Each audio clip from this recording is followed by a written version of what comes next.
ये कहानी है एक छोटे से गांव की जहां हरी भरी फसलें, सरसब्ज पहाड़ियां और शफाफ नदियां बहती थीं। इस गांव का नाम था सुकूनपुर। यहाँ के लोग सादा जिंदगी गुजारते थे और उनकी खुशी का राज था उनकी मेहनत और एक दूसरे के साथ मोहब्बत, मुलायम। एक दिन गांव के एक नौजवान लड़के जिसका नाम राजू था ने अपने दोस्तों के साथ जंगल में सैर करने का फैसला किया। राजू बहुत होशियार और तजस्सुस से भरा हुआ था। वो हमेशा नई चीजें सीखने और दरियाफ्त करने का शौकीन था, मुलायम। जब वो जंगल में गहराई तक पहुँचे तो उन्हें एक पुरअसरार गार नजर आया। गार के मुंह पर बड़े बड़े पत्थर और झाड़ियां थीं, जैसे कोई इसे छुपा रहा हो। राजू के दोस्त डर गए और वहां से वापस जाने को कहने लगे, लेकिन राजू ने कहा, नहीं, हमें ये देखना चाहिए कि इस गार में क्या है। शायद यहाँ कोई खजाना छुपा हो, मुलायम। राजू ने हिम्मत की और गार में दाखिल हो गया।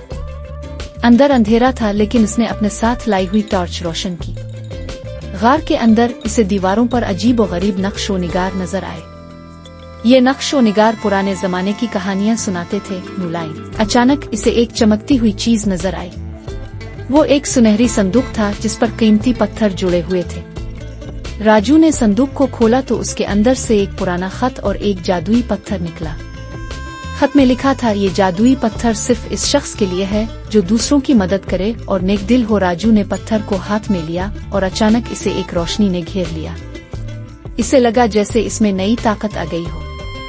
वो समझ गया कि ये पत्थर इसे दूसरों की मदद करने की ताकत देता है। जब वो गार से बाहर आया तो इसने अपने दोस्तों को सब कुछ बताया। इस दिन के बाद राजू ने गांव के लोगों की मदद करना शुरू कर दी।